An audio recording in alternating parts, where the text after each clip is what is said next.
Leo tulikuwa tunazungumza na Rais Ruto asubuhi, tunazungumza jinsi ya kudeal na hawa watoto wetu watovu wa adabu wanaojiita nani, hilo jina hao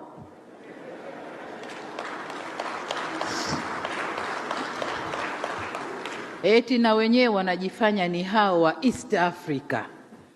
Kwa hiyo popote wanakwenda kupigania demokrasi. Kwa hiyo wafanye fujo huku, wafanye fujo huku, wachome huku, wadisturb serikali zao. Nikamwambia Ruto, we have to send firm on this, watovu adabu hao.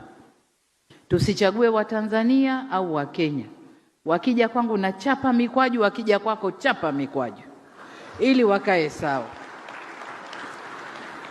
Na hapo tutapata jumuiya ambayo ina watu wenye heshima na ina watu walionyooka. Neno demokrasi lisituchafulie nchi zetu wala mila zetu wala desturi zetu. Demokrasi haina formula.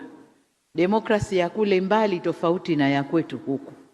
Sisi kwetu tuna mila zetu na desturi zetu zinazokwenda na hiyo demokrasi. Kwa hiyo kwa namwambia mwenzangu, hebu tusimame mguu sawa kulinda hizi nchi zetu.